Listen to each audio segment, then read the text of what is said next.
भाभी प्लीज मेरा स्वेटर पहले बुन दीजिए ना, ठंड आने वाली है और मुझे सुबह सुबह कॉलेज जाना होता है। बहुत मनुहार से गीतांजलि ने अपनी भाभी रक्षा से कहा। गीतांजलि भली भांति जानती थी कि रक्षा भाभी सारे काम छोड़कर पहले उसका काम करेंगी। आखिर वो अपनी छोटी ननद की बात को कैसे मना कर सकती है। रक्षा बोली, गीतांजलि तू क्यों चिंता कर रही है, अभी सर्दियाँ आने में पूरे 15 दिन बाकी हैं और स्वेटर बुनने में मुझे सिर्फ 2 दिन लगते हैं। गीतांजलि बोली, पिछली बार आपने भैया का स्वेटर मुझसे पहले बुनकर दे दिया था भाभी, इसलिए याद दिला रही थी आपको बस। रक्षा बोली, अरे पगली, तेरे भैया को पिछली बार बाहर जाना था इसलिए उनका स्वेटर पहले बुन दिया था, मगर इस बार तेरा स्वेटर सबसे पहले तैयार करूंगी बस। गीतांजलि झट से बोली, मेरी प्यारी भाभी, मैं जानती थी सबसे पहले आप मेरा ही स्वेटर बुनकर तैयार करेंगी। और दोनों ननद भाभी हंस पड़ी। रक्षा गीतांजलि की प्यार भरी बातें सुनकर अतीत में खो गई। जब वो पहली बार दुल्हन बनकर इस घर में आई थी, कितना डर था उसके मन में ससुराल वालों के प्रति। मगर जैसे जैसे दिन गुजरने लगे उसे समझ आ गया कि सब ससुराल वाले बुरे नहीं होते। सास रमीला जी और ससुर कृष्णकांत जी बेटे बहू की शादी के बाद भजन कीर्तन और रिश्तेदारी में यहाँ वहाँ घूमने में लग गए थे। रमीला जी ने पूरी गृहस्थी का भार रक्षा के कंधों पर सौंप दिया था और कृष्णकांत जी ने दुकान अपने बेटे भावेश के हवाले कर दी थी।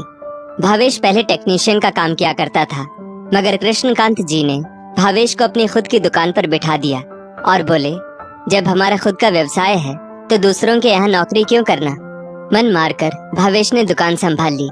भावेश की छोटी बहन गीतांजलि पर सभी को बहुत गर्व था, क्योंकि वो दिखने में बहुत सुंदर और पढ़ने में भी बहुत होशियार थी। घर में सभी लोग कहते कि वो एक दिन सभी का नाम खूब रोशन करेगी। भावेश की छोटी बहन गीतांजलि की भी अपनी भाभी रक्षा के सानिध्य में मौज थी। गीतांजलि हमेशा अपनी भाभी रक्षा के इर्द गिर्द मंडराती, क्योंकि रक्षा उसकी सारी फरमाइशें जो पूरी करती थी। रक्षा अपने ससुराल में पूरी तरह रच बस गई थी। पति भावेश का साथ पाकर रक्षा और भी निखर गई थी। कृष्णकांत जी और रमीला जी रिश्तेदारों के वहाँ जाते तो उन पर खूब पैसा लुटा कर आते। खासकर कृष्णकांत जी अपनी बहन यानी कि भावेश की बुआ को खूब पैसे देते, जबकि बुआ जी के घर में सब कुछ कृष्णकांत जी के घर से ज्यादा अच्छा था। बस उनकी यही आदत भावेश और रक्षा को गलत लगती, मगर माता पिता को ये बात कहने की दोनों में हिम्मत नहीं थी। वे नहीं चाहते थे कि बात का उल्टा मतलब निकाला जाए, क्योंकि अब वे लोग कुछ कामकाज नहीं करते थे, इसलिए बेटे बहू के ये शब्द शायद बर्दाश्त ना कर पाए। फिर भी एक दिन भावेश अपने पिता से बोला, पिताजी, आप इतना पैसा रिश्तेदारों पर क्यों लुटा देते हो। कृष्णकांत जी बोले, हमें जब काम पड़ेगा तब ये रिश्तेदार ही तो हमारे काम आएंगे बेटा, इनके ऊपर पैसा खर्च करना व्यर्थ नहीं होगा, देखना। खैर कुछ महीनों बाद रक्षा ने 2 जुड़वा बच्चों को जन्म दिया, मगर ये खुशी देखने से पहले कृष्णकांत जी भगवान को प्यारे हो चुके थे। यहाँ गीतांजलि की पढ़ाई भी पूरी हो चुकी थी और उसके लिए रिश्तों की कतार लग चुकी थी। गीतांजलि सुंदर और पढ़ी लिखी लड़की थी, कोई भी लड़का उसे शादी के लिए रिजेक्ट नहीं कर सकता था। ये बात गीतांजलि अच्छी तरह जानती थी, इसलिए गीतांजलि आए हुए सारे रिश्तों के घर परिवार का पूरा बायोडेटा देखती, ताकि वो सबसे अच्छा लड़का पसंद कर पाए। आखिरकार इतने रिश्तों में से गीतांजलि ने एक लड़के को अपने लिए पसंद कर ही लिया। महेश नाम था उसका, लंबा चौड़ा और खानदानी रईस। महेश खुद भी बड़ी पोस्ट पर कार्यरत था और उसका खानदान भी पहले से अमीर था, जैसा गीतांजलि चाहती थी। गीतांजलि और महेश की शादी की तारीख 4 महीने बाद की तय हो चुकी थी। एक रात अचानक भावेश की दुकान में आग लग जाने के कारण भावेश को भारी नुकसान हो गया। बहन की शादी सिर पर थी, दोनों बच्चों के खर्चे, घर परिवार के खर्चे अब कैसे पूरे होंगे, ये सोचकर भावेश का सिर चकराने लगा। मगर ऐसे समय में रक्षा ने अपने बचाए पैसे निकाले ताकि गीतांजलि की शादी में कोई समस्या न आए। बाकी रमीला जी ने अपने पास रखे गहने तुड़वाकर बेटी के लिए नए गहने बनवाए। जैसे तैसे ब्याह के लिए रुपये इकट्ठा कर भावेश और रक्षा ने गीतांजलि की शादी करवाई, जिसमें भावेश पर कर्ज भी चढ़ गया। गीतांजलि की शादी के कुछ समय बाद ही रमीला जी भी नहीं रही। भावेश और रक्षा को आए दिन नई नई मुसीबतों का सामना करना पड़ता। उनके पास इतने पैसे तक नहीं थे कि आग लगी दुकान की मरम्मत करवाकर उसे ठीक कराया जाए। भावेश ने अपनी नई दुकान किराए पर ली थी, मगर वो ना के बराबर चलती थी, जिस वजह से भावेश डिप्रेशन का शिकार हो रहा था। दूसरी तरफ रक्षा ने घर में सिलाई कढ़ाई का काम शुरू कर दिया था। सर्दी के समय वो लोगों को स्वेटर बुन कर देती और रोजमर्रा के दिनों में बाकी के कपड़े, ताकि घर के खर्चे उठाए जा सके। थोड़े दिनों बाद उन्हें खबर मिली कि गीतांजलि को मोटी तनख्वाह वाली नौकरी मिल गई है। रक्षा ने सोचा अब की बार वो गीतांजलि से अपने घर की मुसीबतों के बारे में बात करेगी। शायद गीतांजलि ही उनकी कुछ मदद कर दे। गीतांजलि वैसे भी अमीर खानदान की बहू थी और अब इतनी बड़ी नौकरी भी लग गई है, तो हमारी थोड़ी सी मदद करने से वो कभी पीछे नहीं हटेगी। गीतांजलि इस बार जब मायके आई तो रक्षा ने उसे बताया कि वे लोग किस तरह मुश्किल दौर से गुजर रहे हैं। भावेश दुकान ना चलने के कारण डिप्रेशन से घिर चुका है और वो किस तरह सिलाई कढ़ाई से घर का गुजारा कर रही है। गीतांजलि ने अपनी भाभी के मुंह से ये सारी बातें सुन कोई प्रतिक्रिया नहीं दी और 2 दिन मायके रुकने के बाद वो अपनी कार से वापस अपने ससुराल लौट गई। वापस जाते हुए जब रक्षा ने उसे पैसों से थोड़ी मदद करने को कहा तो वो बोली, भाभी मैं सोचकर बताऊंगी। उस दिन के बाद गीतांजलि ने कभी मुड़कर इस घर की तरफ नहीं देखा और ना ही कभी फोन पर अपने भाई भाभी का हालचाल लेने तक की कोशिश की।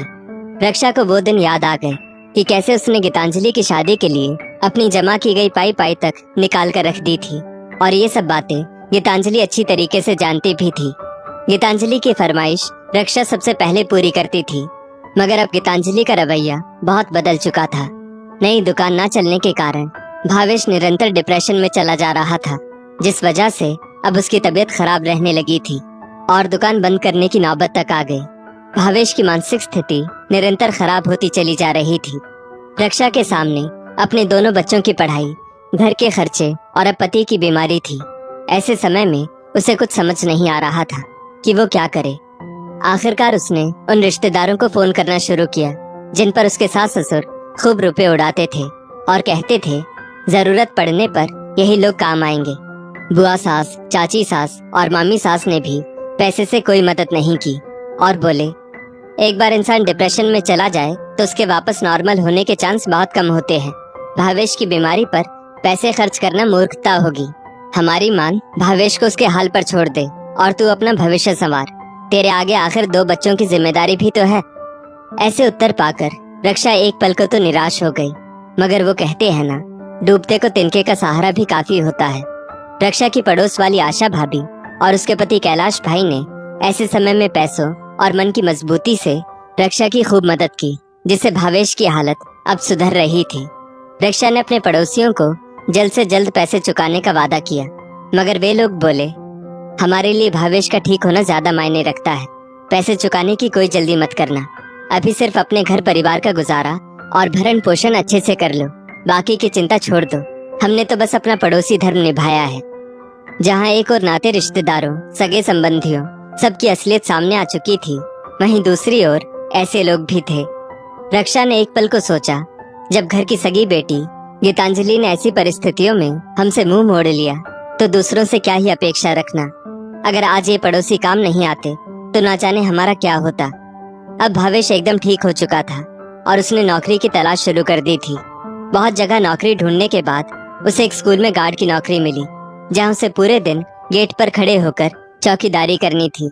उसने घर आकर रक्षा को इस नौकरी के बारे में बताया तो एक पल को रक्षा को धक्का लगा कि उसके पति को अब गार्ड की नौकरी करनी पड़ेगी, मगर मरता क्या ना करता, कुछ ना होने से कुछ तो हो। यही सोचकर रक्षा ने भी भावेश को ये नौकरी करने से रोका नहीं। एक दिन भावेश की बुआ सास का फोन भावेश के पास आया कि उनका बेटा रोहित 1 महीने के लिए उनके घर रहने आएगा, क्योंकि उसकी ये पहली जॉब है और अभी जल्दबाजी में कहीं कमरा लेना उसके लिए संभव नहीं हो पाएगा। जब भावेश ने ये बात रक्षा को बताई तो रक्षा बोली, बस बहुत हुआ भावेश, हम अपने घर का खर्चा जैसे तैसे पूरा कर रहे हैं। ऐसे में हम रोहित की कहां से मदद कर पाएंगे। जिन लोगों ने हमारे खराब समय में हमारी बिल्कुल भी मदद नहीं की, आज उन्हें हमसे मदद मांगने में रत्ती भर भी शर्म नहीं आ रही। कुछ देर बाद रोहित उनके घर आ जाता है। रक्षा रोहित को चाय नाश्ता देकर बोली, रोहित कितने दिन का विचार है यहाँ रहने का? रोहित बोला, जी भाभी 1-2 महीना शायद। रक्षा बोली, तुम्हें यदि रहने के लिए कमरा चाहिए तो यहाँ बहुत सी जगहों पर पीजी में रहने की व्यवस्था है। हम पहले ही मुश्किल हालातों से गुजर रहे हैं, इसलिए तुम्हारा खर्चा नहीं उठा पाएंगे। बेटा बुरा मत मानना, शायद अभी तुम हमारी परिस्थिति ना समझ पाओ, क्योंकि तुम तो अभी पढ़ने लिखने वाले बच्चे हो। रोहित वहाँ से बिना कुछ बोले चला गया। रक्षा बोली, भावेश मैं जानती हूँ तुम्हें बुरा लगा होगा, मुझे तुम्हारे रिश्तेदारों से इस तरह से बात नहीं करनी चाहिए थी। भावेश बोला, तुमने बिल्कुल सही किया रक्षा, बुआ जी का जिस समय फोन आया था तभी मुझे उनसे ये बात कह देनी चाहिए थी, मगर मैं असमंजस में पड़ गया। तुमने तो हमारी मुश्किल आसान शब्दों में कह दी जो मैं नहीं कह पा रहा था। हम किन हालातों से गुजर रहे हैं ये बात हमारे सारे रिश्तेदार जानते हैं, मगर किसी ने हमसे फोन कर हमारा हालचाल पूछने तक की जहमत नहीं उठाई। बस अपना काम निकलवाना आता है सभी को। दिन ऐसे ही गुजर रहे थे कि एक दिन गीतांजलि अपनी कार से उतरी और सीधा दरवाजा खोलकर रक्षा के घर में आ घुसी। ननद को इतने समय बाद घर आया देखकर रक्षा बोली, गीतांजलि तुम आओ बैठो ना, आज अचानक कैसे आई, फोन भी नहीं किया तुमने आने से पहले। गीतांजलि बोली, भाभी ये सब फालतू बातें सुनने का मेरे पास समय नहीं है। उतने में भावेश भी नहाकर बाथरूम से बाहर आ गया। गीतांजलि बोली, भैया आपको गार्ड की नौकरी करने के लिए वही स्कूल मिला था जहाँ मेरी ननद का बेटा शौर्य पढ़ने जाता है। कल जब सभी लोग मेरी शादी की एल्बम देख रहे थे तब शौर्य आपकी तस्वीर देखकर बोला, ये अंकल तो हमारे स्कूल के गार्ड हैं। जानते हो मुझे कितनी शर्म आई ये सुनकर। सभी लोग हैरानी से मेरी तरफ देख रहे थे। आप जैसे गरीब भाई भाभी से तो अच्छा होता मेरे भाई भाभी ही ना होते। भावेश को अपनी बहन का ये रूप देखकर बहुत गुस्सा आया। वो गुस्से में बोला, हाँ तो कह देती सभी से मेरा भाई मर गया है मेरे लिए, उससे मेरा कोई वास्ता नहीं। रक्षा बोली, आप चुप हो जाइए, ऐसे बात नहीं करते अपनी बहन से। गीतांजलि बोली, भाभी आप ही रोक देती भैया को स्कूल में गार्ड बनने से, और इतनी ही परिस्थिति खराब हो गई थी तो किसी दूसरे स्कूल में गार्ड बनते। स्कूलों की कमी थोड़ी है शहर में। रक्षा बोली, गीतांजलि इतना कुछ हो गया मगर फिर भी मैंने तुझसे कभी रिश्ता नहीं तोड़ा। हाँ ये बात और है कि तूने ही हम गरीबों के घर आना बंद कर दिया, मगर ये मत भूल तेरी हर फरमाइश पूरी की है मैंने और तेरे भैया ने। हमें तुम पर गर्व था गीतांजलि, मगर तुमने हमारे गर्व का ये सिला दिया हमें। तुम तो हमारी हालत से अनजान ना थी। गीतांजलि बोली, मैं क्या करूं आपकी हालत से, इतनी ही बुरी हालत है तो जाओ भीख मांगो। हाँ बस मेरे दरवाजे पर मत आना भीख मांगने। गीतांजलि के कड़वे शब्दों से भावेश और भी भड़क गया और बोला, मर जाएंगे मगर तेरे दरवाजे नहीं आएंगे हाथ फैलाने। लगातार ये सब बोलकर पैर पटकते हुए गीतांजलि घर से बाहर निकल गई। भावेश बोला, जिस बहन को अपने भाई भाभी का ये हाल देखकर बिल्कुल दया नहीं आती बल्कि गुस्सा आ रहा है, हमारा ये हाल उसी की वजह से तो हुआ है। उसे तो बस उसकी इज्जत की परवाह है। दुकान जल गई थी मगर इसकी शादी में कोई कमी ना आए, इस वजह से दुकान की मरम्मत की बजाय हमने हमारे जमा पैसे इसकी शादी में लगा दिए। मगर जब इसे पता चला कि हमारा हाल गरीबों वाला हो गया है तो 1 रुपए की मदद तो छोड़ो, इसने तो हमसे रिश्ता ही तोड़ दिया। रक्षा तुमने मुझे डिप्रेशन से निकाला, तुमने मेरे गार्ड बनने पर भी मुझे नीचा नहीं समझा, मगर आज मेरी बहन ने तुम्हारे सामने मेरी इज्जत की बिल्कुल परवाह नहीं की। रक्षा बोली, पड़ोस वाले कैलाश भैया बता रहे थे उनकी कंपनी में एक टेक्नीशियन की जरूरत है।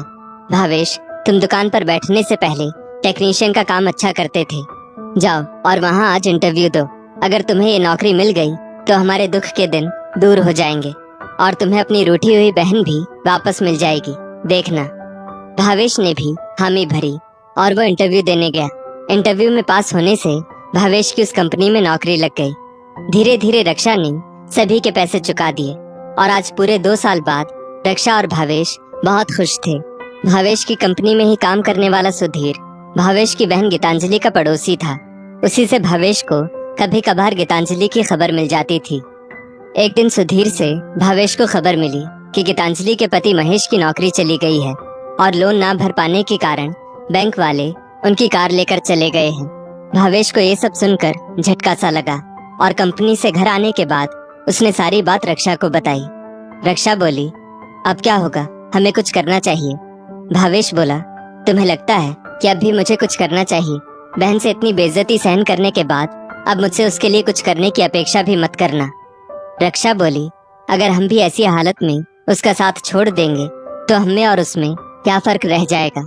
भावेश जाओ और उसके हालातों की खबर लो और तुमसे जो भी बन सके उसकी मदद करो। भावेश बोला, झूठ कहते हैं लोग कि ननद भाभी का रिश्ता कभी अच्छा नहीं होता। अगर तुम्हारे जैसी भाभी हो तो कभी कोई ननद चाहकर भी रिश्ता नहीं तोड़ सकती। मुझे तो लगता था कि शायद तुम भी उसकी मदद नहीं करना चाहोगी, मगर तुम तो खुद मुझे उसकी मदद करने को कह रही हो। भावेश तुरंत गीतांजलि के घर पहुंचा। भाई को आज अपने दरवाजे पर देख गीतांजलि की आंखों से आंसू बह निकले।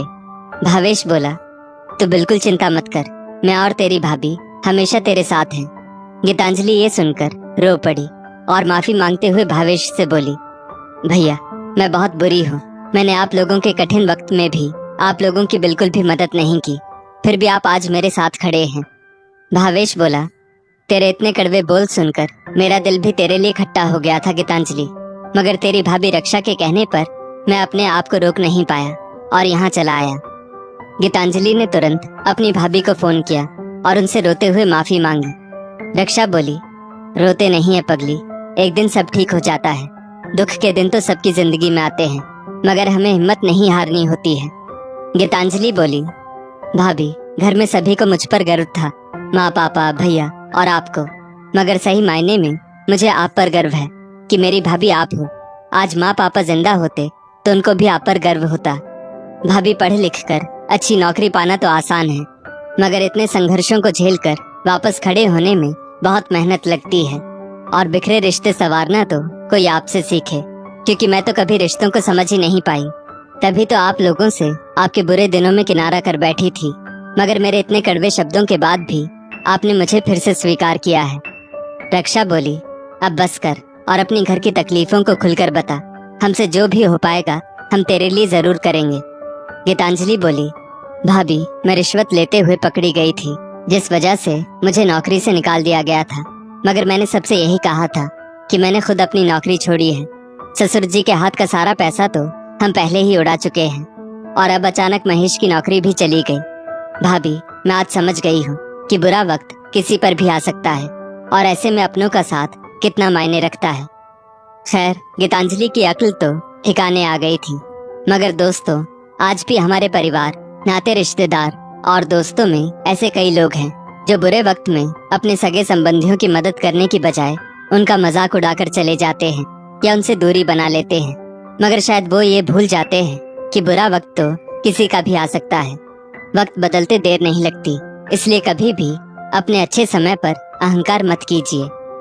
इस स्टोरी को लेकर आपकी क्या राय है नीचे कमेंट करके जरूर बताइएगा और ऐसी ही और भी बेहतरीन वीडियोस के लिए हमारा पेज जरूर फॉलो करें। धन्यवाद।